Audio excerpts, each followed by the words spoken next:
Praise God, hallelujah. കർത്താവ് നിങ്ങളെ ധാരാളമായി അനുഗ്രഹിക്കട്ടെ. വീണ്ടും നിങ്ങളോടൊപ്പം ദൈവവചനമായിട്ടായിരിക്കാൻ സ്വർഗത്തിൽ ദൈവമിടയാക്കിയതിനെ ഞാൻ കർത്താവിനെ നന്ദിയോട് സ്തുതിക്കുന്നു. കർത്താവിന്റെ മാറാത്ത സ്നേഹവും കരുതലും കരുണയും ഓരോ നാളും നമ്മളെ നടത്തുന്ന വിധം അത്ഭുതകരമാണ്. നമ്മൾ ചിന്തിക്കുന്നതിനേക്കാളും നമ്മൾ നനയ്ക്കുന്നതിനേക്കാളും എത്രയോ ശ്രേഷ്ഠമായിട്ടാണ് കർത്താവ് നമ്മളെ നടത്തുന്നത്. ആ കരുതൽ എത്രയോ വലുതാണ്, ആ സ്നേഹം എത്രയോ വലുതാണ്. ഹല്ലേലൂയ.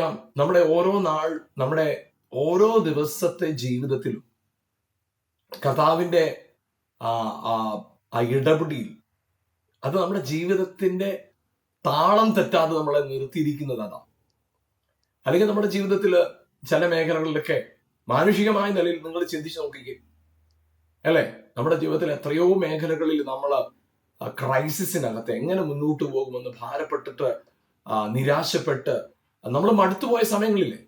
പക്ഷെ അവിടെയെല്ലാം കർത്താവിന്റെ കരമ നമ്മളെ നടത്തുന്നു. നമ്മൾ അറിയുന്നില്ല, പക്ഷെ കർത്താവിന്റെ കരമ നമ്മളെ ഓരോ നാളും നടത്തുന്നു. ഇന്ന് നിങ്ങളോടൊപ്പം ദൈവവചനമായിട്ടായിരിക്കുമ്പോൾ ദൈവവചനത്തിന്റെ ശക്തി, ദൈവവചനത്തിന്റെ മാധുര്യം നാം തിരിച്ചറിയുമ്പോൾ നമ്മുടെ ജീവിതത്തിന്റെ അവസ്ഥ മാറും. നമുക്ക് കർത്താവിലാണ് നാം എന്നുള്ള തിരിച്ചറിവാണ് നമ്മുടെ ജീവിതത്തിന്റെ അവസ്ഥയ്ക്ക് ഏറ്റവും പ്രധാനപ്പെട്ടത്. നമ്മുടെ അവസ്ഥ മാറ്റുവാൻ കാരണമായി തീരുന്ന ദൈവവചനത്തെ കുറിച്ചുള്ള അറിവ്, വചനത്തിന്റെ ബോധ്യം നമ്മുടെ കഥ.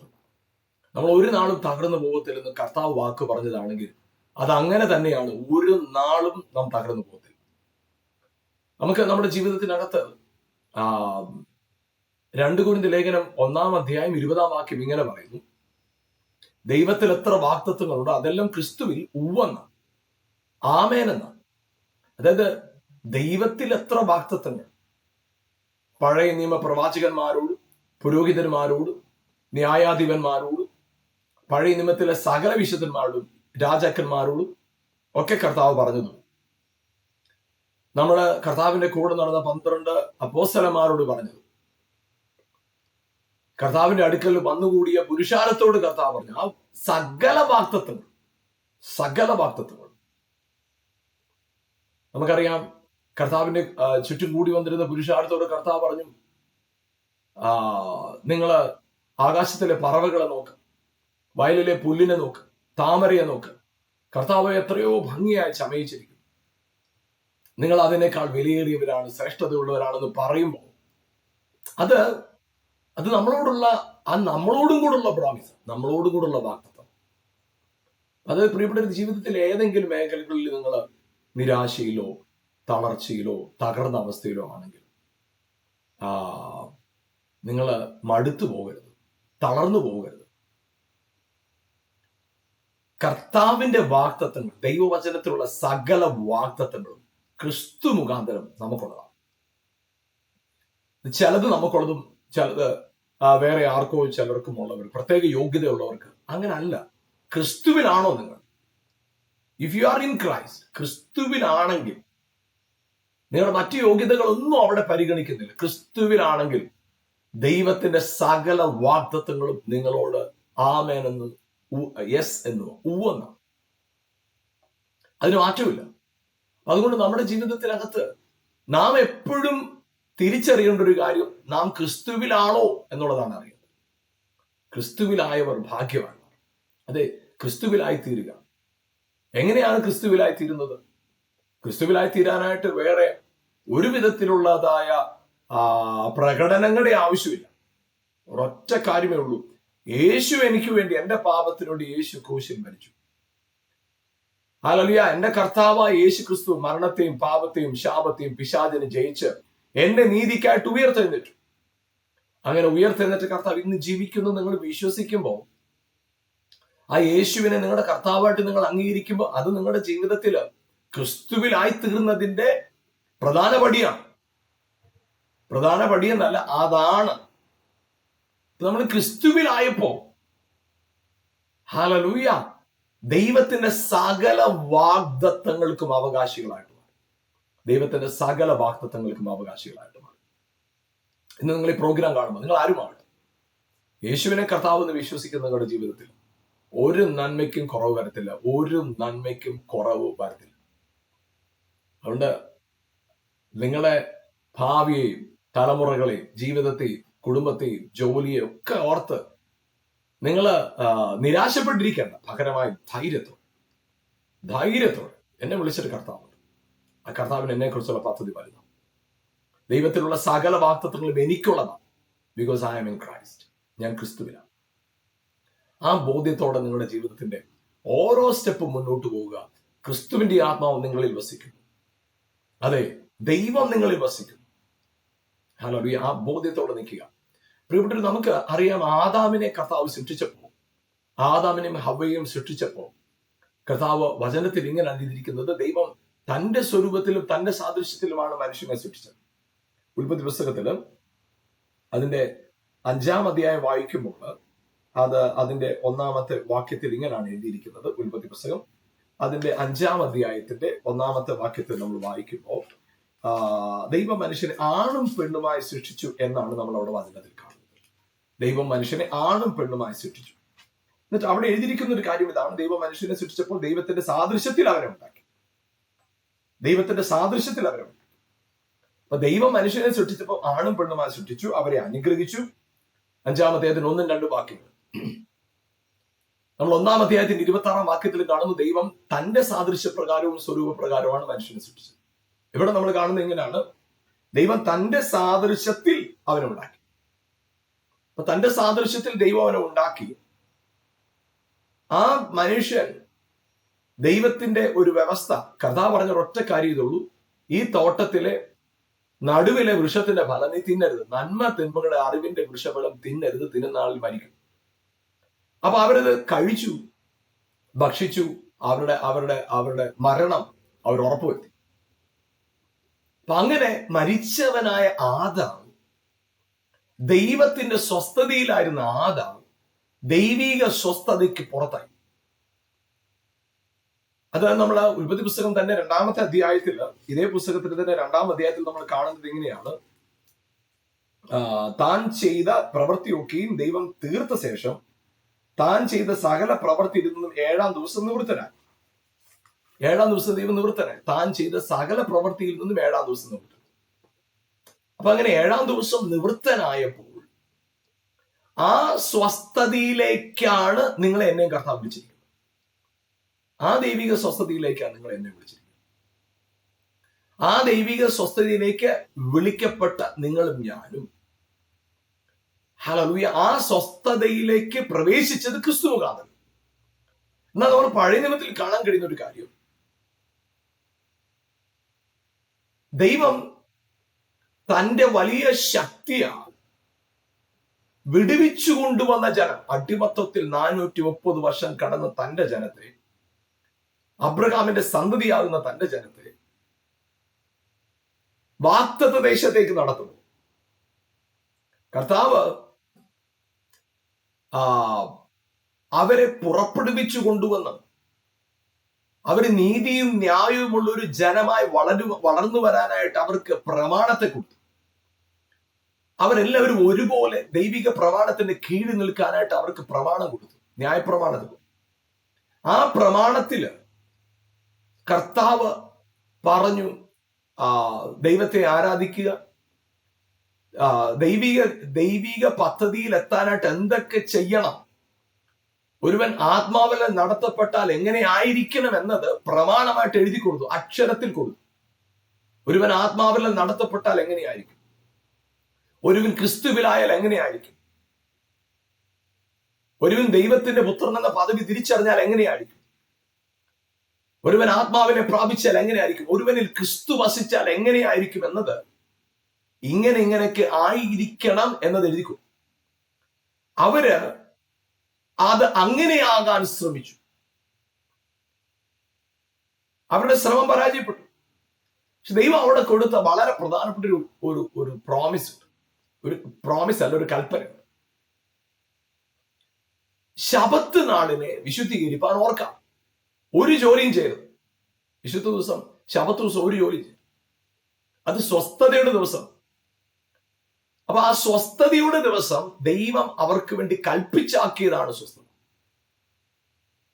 ആ സ്വസ്ഥതയ്ക്ക് കർത്താവ് പ്രമാണങ്ങളെ കൊടുത്തിട്ട് പറഞ്ഞു, ഇത്ര ദൂരമേ നടക്കാവൂ, ഇന്ന കാര്യങ്ങളെ ചെയ്യാവൂ, ഇതിലുപരിയായ കാര്യങ്ങൾ ചെയ്യരുത്, ചെയ്യുന്നവനെ ശിക്ഷിക്കും, അല്ലെങ്കിൽ കൊന്നുകളയും, അങ്ങനത്തെ പ്രമാണങ്ങളൊക്കെ കൊടുക്കും. പക്ഷെ അവർക്കുണ്ടായ ഒരു സാഹചര്യം, അവർ ആ പ്രമാണങ്ങളെ അനുസരിച്ച് സ്വസ്ഥമായിരിക്കാൻ തങ്ങളാൽ ആവുന്നത്ര ശ്രമിച്ചു. ഒരു ദിവസം അവർക്ക് സ്വസ്ഥതയാണ്. 6 ദിവസം അധ്വാനിച്ച് തന്റെ വേലയൊക്കെയും ചെയ്യുക, 7-ാം ദിവസം സ്വസ്ഥമായിട്ടിരിക്കും. അപ്പൊ 6 ദിവസത്തെ അധ്വാനം അതിങ്ങനെ തുടരുകയാണ്. 7-ാം ദിവസം ആകുമ്പോ വീട്ടിൽ സ്വസ്ഥമായിട്ടിരിക്കുക. പള്ളിയിൽ പോകും, സിനഗോഗിൽ പോകും, പ്രമാണ വായന കേൾക്കും, സങ്കീർത്തനമുണ്ട്, പ്രവചനമുണ്ട്, കാര്യങ്ങളെല്ലാം ഉണ്ട് അവിടെ അവര് വചനം പഠിപ്പിച്ച് അവരത് വളർന്നു വരിക. അപ്പൊ അവിടെ നമുക്ക് കാണാൻ കഴിഞ്ഞ ഒരു കാര്യം, അവരുടെ സ്വസ്ഥത ഒരു ദിവസത്തിൽ ഒതുങ്ങി. അവരുടെ സ്വസ്ഥത പള്ളിയിൽ പോകുന്നതിൽ ഒതുങ്ങി. അവരുടെ സ്വസ്ഥത വീട്ടിലെ ജോലികൾ ചെയ്യാതിരിക്കുക എന്നതിൽ ഒതുങ്ങി. അവരുടെ സ്വസ്ഥത നിശ്ചിത ദൂരത്തിലധികം നടക്കാതിരിക്കുക, അല്ലെങ്കിൽ നിശ്ചിത പ്രവൃത്തികൾ ചെയ്യാതിരിക്കുക എന്ന ചില പ്രമാണങ്ങളിൽ ഒതുങ്ങി. അപ്പൊ അവർക്ക് സ്വസ്ഥതയില്ലാതെ പോയി. സ്വസ്ഥത, അതായത് ശാരീരികമായ റെസ്റ്റ് ആണ്, വിശ്രമമുണ്ട്, സ്വസ്ഥതയില്ല. ശരീരത്തിന് ആയാസമില്ല, പക്ഷെ മനസ്സിനകത്ത് സമാധാനമില്ല, അസ്വസ്ഥതയാണ്. കാരണം അവർക്ക് പാപത്തെ ജയിക്കാൻ കഴിയില്ല. അവർക്ക് ഒരു പ്രത്യാശയില്ല മുന്നോട്ട്. അപ്പൊ അവരുടെ ജീവിതത്തിനകത്ത് പ്രമാണങ്ങളെ പ്രാപിച്ച അവർ സ്വസ്ഥതയില് ഇന്നിന്ന കാര്യങ്ങൾ ചെയ്യണം, ചെയ്യാതിരിക്കണം എന്ന പ്രമാണം പ്രാപിച്ചവരെ അവർക്ക് ഒരിക്കൽ പോലും ആ പ്രമാണത്തിന്റെ ഫലം അനുഭവിക്കാൻ സാധിച്ചില്ല, ഫ്രൂട്ട് അനുഭവിക്കാൻ സാധിച്ചില്ല. കാരണം അവർ തിരിച്ചറിഞ്ഞില്ല. ഇത് ക്രിസ്തുവിലായ ഒരുവനെ കുറിച്ച് പറയുന്നതാണ്. ഇതെല്ലാം ചെയ്യാതിരിക്കാൻ സാധിക്കുന്ന ഒരുവൻ ക്രിസ്തുവിലാവുമ്പോൾ, ഇത് പ്രമാണിക്കാൻ സാധിക്കുന്ന ഒരുവൻ ക്രിസ്തുവിലാവുമ്പോൾ, ഒരുവൻ ആത്മാവിൽ നടത്തപ്പെടുമ്പോൾ അവൻ ഇങ്ങനെയാകും. അതാ പ്രമാണം. പക്ഷേ ഇവരുടെ ശ്രമം കൊണ്ട് ഇവർ അങ്ങനെ ആകാൻ ശ്രമിച്ചു. അതുകൊണ്ടാണ് എബ്രായ ലേഖനം 4-ാം അധ്യായത്തിൽ 1-ാം വാക്യം പറയുന്നത്, അവന്റെ സ്വസ്ഥതയിൽ പ്രവേശിപ്പാൻ ഒരു വാഗ്ദത്തം ശേഷിച്ചിരിക്കെ നമ്മിൽ ആർക്കും അത് ലഭിക്കാതെ പോയി എന്ന് വരാതിരിപ്പാൻ ഭയപ്പെടുക. അപ്പൊ അവന്റെ വാഗ്ദത്തം ശേഷിച്ചിരിക്കുക, നമ്മിൽ ആർക്കും അത് ലഭിക്കാതെ പോകരുത്. അത് ദൈവത്തിന്റെ പ്ലാൻ. ഒരാള് പോലും അത് നഷ്ടപ്പെടുത്തരുത്. അതായിരുന്നു കർത്താവ്. പക്ഷെ ആ പ്ലാനിലേക്ക് അവർക്ക് എത്താൻ പറ്റില്ല, എത്താൻ സാധിക്കാതെ. Praise God. എന്നാൽ എബ്രായ ലേഖനം 4:2 പറയുന്നത് ഇങ്ങനെയാണ്, വിശ്വസിച്ചവരായ നാമല്ലോ ആ സ്വസ്ഥതയിൽ പ്രവേശിക്കുന്നു. അത് എന്താ കാരണം?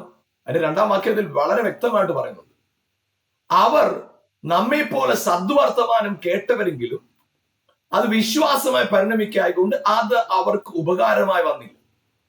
അടുത്ത വാക്യം പറയുന്നു, വിശ്വസിച്ചവരായ നാമല്ലോ സ്വസ്ഥതയിൽ പ്രവേശിക്കും. അപ്പോ സ്വസ്ഥതയുടെ കാരണം പ്രവർത്തികളില്ലാതിരിക്കുന്നതല്ല. സ്വസ്ഥതയുടെ കാരണം വിശ്വാസം, വിശ്വസിക്കുന്നത്. സ്വസ്ഥതയുടെ കാരണം ജോലികളെല്ലാം ചെയ്തു തീർത്തത് കൊണ്ടല്ല, സ്വസ്ഥതയുടെ കാരണം വിശ്വസിക്കുന്നത്.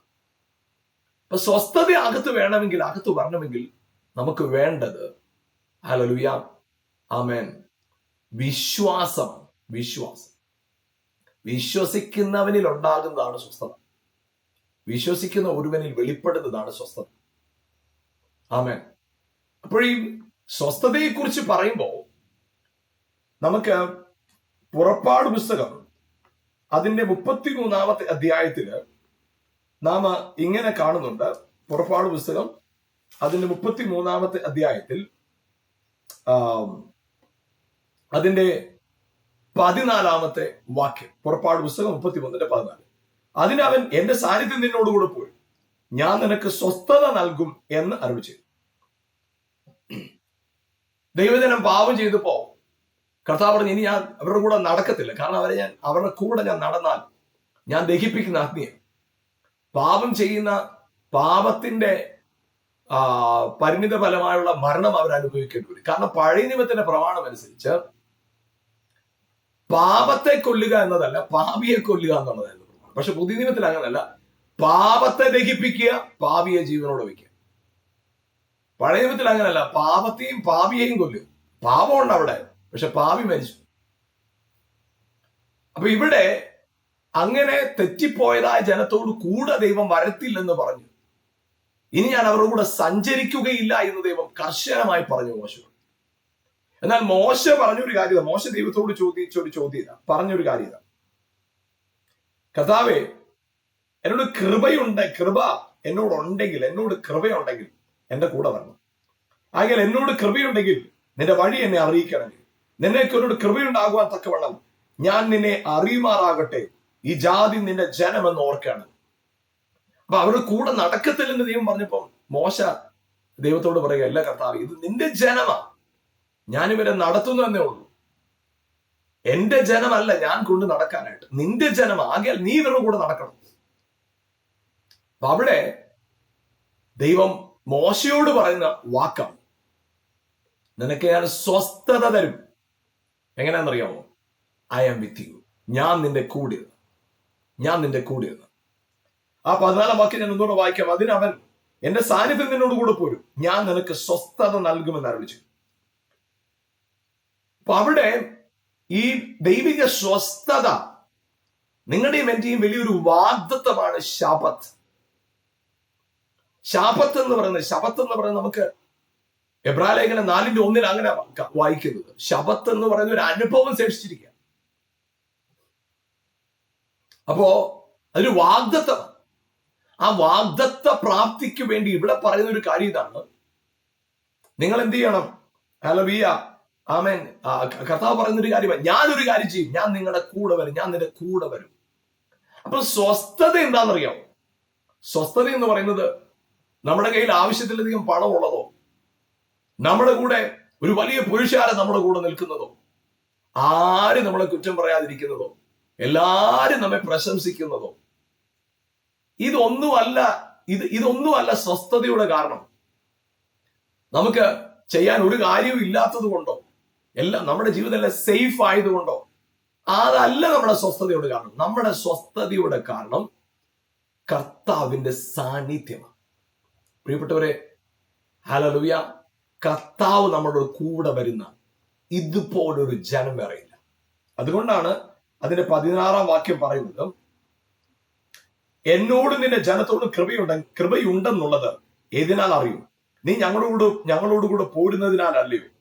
അങ്ങനെ ഞാനും നിന്റെ ജനവും ഭൂതലത്തിലുള്ള സകല ജാതികളിലും വെച്ച് വിശേഷതയുള്ളവരായിരിക്കുമെന്ന് പറഞ്ഞു. അപ്പൊ അവിടെ മോശ പറയുന്ന ഒരു കാര്യം, ഞങ്ങളുടെ സ്വസ്ഥതയുടെ കാരണം, ഞങ്ങൾ അനുഭവിക്കുന്ന സ്വസ്ഥതയുടെ കാരണം നീ ഞങ്ങളുടെ കൂടെ ഉള്ളതാണ്. ഞങ്ങൾക്ക് ചലഞ്ചുകളുണ്ട്. മുന്നോട്ട് പോകുമ്പോ പലതിനെയും പിടിച്ചടക്കേണ്ടതായിട്ടുണ്ട്. പല വെല്ലുവിളികൾ മുമ്പിലുണ്ട്. പക്ഷേ ആ വെല്ലുവിളികളുടെ എല്ലാം മുൻപില് ഞങ്ങളുടെ ധൈര്യം നിന്റെ സാന്നിധ്യം ഞങ്ങളുടെ കൂടെ വരുന്നത്. യുവർ പ്രസൻസ്, നിന്റെ സാന്നിധ്യം. ഹല്ലേലൂയ. പ്രിയപ്പെട്ടവർ, മറക്കരുത്, കർത്താവിന്റെ സാന്നിധ്യം, ഗോഡ്സ് പ്രസൻസ്, ദൈവ സാന്നിധ്യം. യെസ്, ആ സാന്നിധ്യമാണ് ഹല്ലേലൂയ നമ്മളെ വിശേഷതയുള്ളവരാക്കുന്നത്. നമ്മുടെ പണമല്ല, നമുക്കുള്ള അസറ്റുകളല്ല, നമുക്കുള്ള ഒന്നുമല്ല, ദൈവത്തിന്റെ സാന്നിധ്യം. അതേ പ്രിയപ്പെട്ടവരെ, അപ്പൊ ഈ ശബത്ത് എന്ന് പറയുമ്പോൾ എന്താ? അവൻ നമ്മളോട് കൂടിരിക്കുമെന്ന വാഗ്ദത്തം. അപ്പൊ അവൻ നമ്മളോട് കൂടിരിക്കുമെന്ന വാഗ്ദത്തം എപ്പോഴാണ് പ്രാക്ടിക്കൽ ആകുന്നത്? വിശ്വസിച്ചവരായ നാമല്ലോ സ്വസ്ഥതയിൽ പ്രവേശിച്ചത്. അതായത് അവൻ എന്റെ കൂടെ ഉണ്ടെന്ന് ഞാൻ വിശ്വസിക്കുക. ആ വിശ്വാസമാണ് എന്റെ സ്വസ്ഥത. Praise God. ആ ഉറപ്പാണ് എന്റെ സ്വസ്ഥത. ഞാൻ സ്വസ്ഥത അനുഭവിക്കാനുള്ള കാരണം ദൈവം എന്റെ കൂടെ ഉണ്ടെന്നുള്ള എന്റെ അകത്തുള്ള ഉറപ്പ്. ആ ഉറപ്പാണ് എന്റെ സ്വസ്ഥത. ആമേൻ. ആ ഉറപ്പാണ് എന്റെ സ്വസ്ഥത. ആ ഉറപ്പാണ് എന്റെ ധൈര്യം. ആ ഉറപ്പാണ് എന്റെ ബലം. Praise God. ഹല്ലേലൂയ. പ്രിയപ്പെട്ട, ഇവിടെ വചനത്തിൽ നമ്മൾ കാണുന്നത് ഇങ്ങനെയാണ്. ഹല്ലേലൂയ. ആമേൻ. അതിനാൽ ഞങ്ങൾ ഭൂലോകത്തിലൊക്കെ വിശേഷതയുള്ളവരാണ്.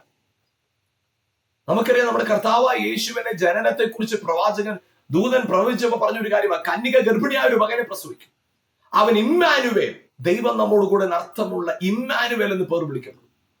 അപ്പൊ ഇന്ന് നമ്മുടെ സ്വസ്ഥത എന്ന് പറയുന്നത് ഒരു ദിവസമല്ല.